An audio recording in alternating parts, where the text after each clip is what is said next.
शरणतो सम्मा सम्बुद्धस्य बुद्धं शरणं गच्छामि धम्मं शरणं गच्छामि संघं शरणं गच्छामि द्वितीयं पि बुद्धं शरणं गच्छामि द्वितीयं पि धम्मं शरणं गच्छामि तृतीयं पि संघं शरणं गच्छामि तृतीयं पि बुद्धं शरणं गच्छामि तृतीयं पि धम्मं शरणं गच्छामि तृतीयं पि संघं शरणं गच्छामि आदिपराधेर्मणि शिक्षापदं समादयामि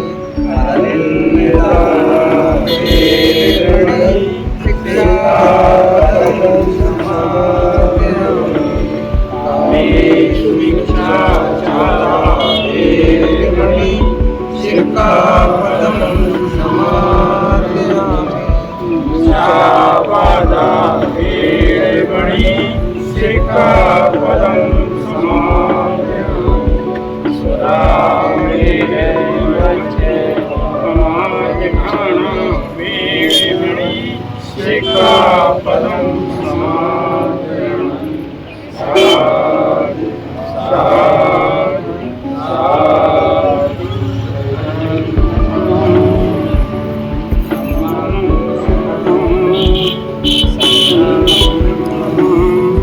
सभी लोग सुबह में बैठ जाएं।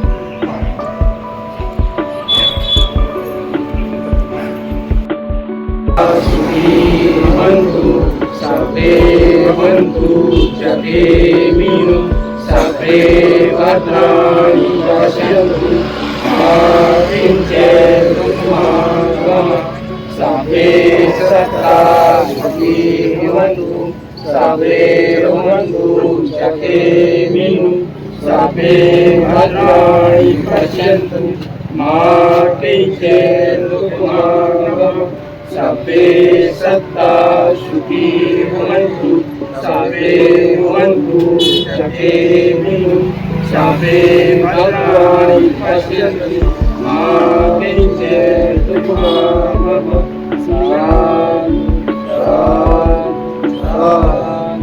दुनिया के सभी प्राणी सुखी हो, सभी का कल्याण हो, सभी को कल्याण कामना, किसी को कोई दुख न हो। दुनिया के सभी प्राणी सुखी हो, सभी का कल्याण हो, सभी को कल्याण का मार्ग मिले, किसी को कोई दुख न हो। दुनिया के सभी प्राणी सुखी हो, सभी का कल्याण हो, सभी को कल्याण का मार्ग मिले, किसी को कोई दुख न हो।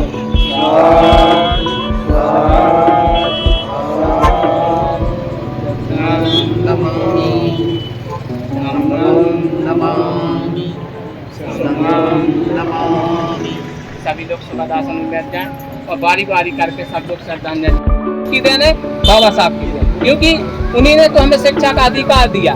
उस शिक्षा का अधिकार का उपयोग करके आज हम लोग तरक्की कर रहे हैं। आज सभी लोगों को मालूम होगा कि पहले 14 घंटे 16 घंटे काम करवाया जाता था, तो वो 14 घंटा की जगह 8 घंटे किसने किए? कि बाबा साहब के अथक प्रयासों से हुआ। आज सबसे बड़ी जो RBI है, भारतीय रिजर्व बैंक ऑफ इंडिया, वो स्थापना करने में किसका हाथ है? बोधिसत्व बाबा साहब डॉक्टर अम्बेडकर।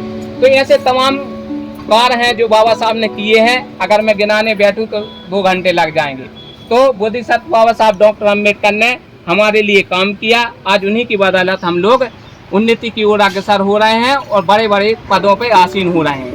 तो आज हमारे इस श्रद्धांजलि कार्यक्रम में हम सभी लोग उपस्थित हुए। तो आज हम लोगों का कर्तव्य है कि जब भी हमारे घर में चाहे दुख का हो चाहे सुख का काम हो, हम उन महापुरुषों के छाया चित्र पर पुष्प अर्पित करें, कैंडल जलाकर उनको नमन करें।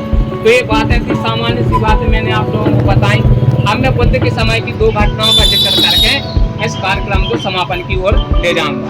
तो एक घटना थी, एक समय जब बुद्ध 2500 साल पहले नगर में प्रवेश कर रहे थे, तो उस नगर में देश न देते समय बुद्ध ने देखा, बुद्ध के पास कोई व्यक्ति आया, बुजुर्ग व्यक्ति आए कि एक नौजवान है, उसके पिताजी अभी अभी मृत हुए हैं, और वो नौजवान अपने पिताजी के लिए आत्मा की मुक्ति के लिए कर्मकांड करवाना चाहता है। वो जगह जगह गया, उसको संतुष्टि नहीं हुई। कहीं वो इस पुजारी के पास गया, कहीं वो उस पंडे के पास गया, लेकिन उसको संतुष्टि नहीं हुई।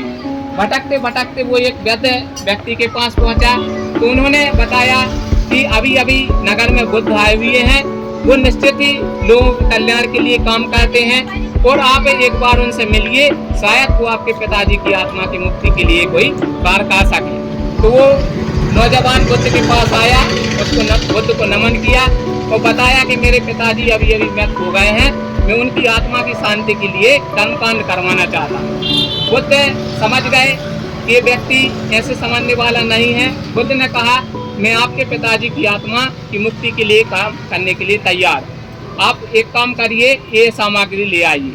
तो बुद्ध ने कहा कि 2 घड़े लाइए, एक घड़े में घी भर के लाइए और दूसरे घड़े में कंकड़ पत्थर भर के लाइए और एक लकड़ी का डंडा लेके आइए। तो वो नौजवान ने जैसा बुद्ध ने कहा वैसा ही किया, वो 2 घड़ा ले आया और एक लकड़ी का डंडा ले आया। बुद्ध ने कहा एक काम करो, इस दोनों घड़ों को लेके आप नदी में प्रवेश करिए। तो वो नौजवान दोनों घड़ों को लेके नदी में गया और जैसे ही वो गया तो उसने बुद्ध ने कहा कि इन दोनों घड़ों को पानी में छोड़ दीजिए और उस लकड़ी के डंडे से दोनों घड़ों को खो दीजिए। तो उस नौजवान ने जैसा बुद्ध ने कहा वैसा ही किया। तो स्वाभाविक सी बात है, आप सभी लोग जानते होंगे कि घी का स्वभाव है वो तो पानी के ऊपर आएगा ही, और पत्थर का जो स्वभाव है वो पत्थर तो पानी के नीचे ही जाएंगे, स्वाभाविक सी बात है। तो वो घी है जो पानी के ऊपर आ गया और पत्थर है जो वो नीचे चले गए। अब बुद्ध ने कहा उस नौजवान से अब आप बाहर आ जाइए। तो वो बाहर आया और जैसे ही वो बाहर आया तो बुद्ध ने कहा कि हे श्रमण, आपके पिताजी ने जीवन काल में जितने अच्छे काम किए होंगे, तो जैसे घने घी पानी के ऊपर तैर रहा है, ऐसे आपके पिताजी के गुण संसार में घूमेंगे, लोगों को प्रकाशित करेंगे। फलाने व्यक्ति ने, आपके पिताजी ने बहुत अच्छा काम किया। और जैसे पत्थर है, अगर आपके पिताजी ने जीवन में कुछ बुरे काम किए होंगे, कुछ गलत काम किया होगा, तो पत्थर के समान पानी में नीचे चले जाएंगे। तो उस नौजवान की आंखें खुल गई और उसने जाना कि इस संसार में जो कुछ है वो जीते जी है, मरने के बाद कुछ नहीं है। इसलिए हमें अपने जीवन में काल में अच्छे काम करने चाहिए, लोगों की भलाई के लिए काम करना चाहिए, लोगों को अच्छा मार्ग बताने चाहिए, लोगों की जितनी सहायता बने वो सहायता करना चाहिए, क्योंकि जो कुछ भी है वो हमारे जीते जी है, मरने के बाद कुछ नहीं है। ऐसे ही बुद्ध के समय की एक घटना है। एक नगर था, उस नगर में एक श्रेष्ठी था, उस नगर में एक किसा गौतमी नाम की महिला थी। विवाह थी, उसका विवाह नगर के एक श्रेष्ठ धनवान से हुआ और विवाह होने के कुछ समय बाद एक पुत्र का जन्म हुआ। उस पुत्र का जन्म होते ही छोटी सी अवस्था में ही उसको सांप ने डस लिया।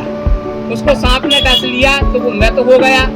अब वो उस महिला को उस पुत्र के जाने से इतना दुख हुआ कि वो पागल सी हो गई। कुछ लोगों ने कहा ये पागल हो गई है, ये इधर उधर घूमती रहती है। तो जगह जगह उसने कोई कर्मकांड करवाया, किसी को दिखाया कि हमारे पुत्र को जीवित कर। तो ऐसे ही घूमते घूमती वो कहाँ पहुंची?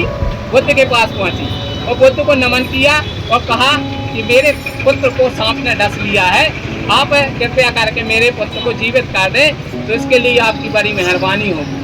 तो बुद्ध ने कहा कि ठीक है, मैं आपके पुत्र को जीवित कर दूंगा, लेकिन उसके लिए आपको मेरी एक शर्त माननी पड़ेगी। तो उस महिला ने कहा कि बताइए आपकी क्या शर्त है, मैं उस शर्त को पूरा करूंगी।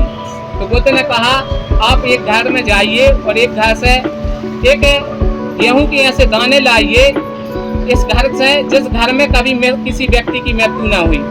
तो उस महिला ने कहा ये तो सामान्य सी बात है, छोटी सी बात है, मैं अभी जाती हूँ और किसी भी घर से 4 गेहूं के दाने लाती हूँ। तो वो महिला गई और किसी भी घर में गई और कहा हे बहन, मेरे लिए गेहूं के 4 दाने दे दीजिए, उससे मेरा पुत्र जीवित हो जाएगा। और जैसे ही वो बहन 4 गेहूं के दाने देने लगी, कुछ दाने देने लगी, उस बहन ने पूछा कि रुक जाइए, आप बताइए आपके घर में किसी की मृत्यु तो नहीं हुई है?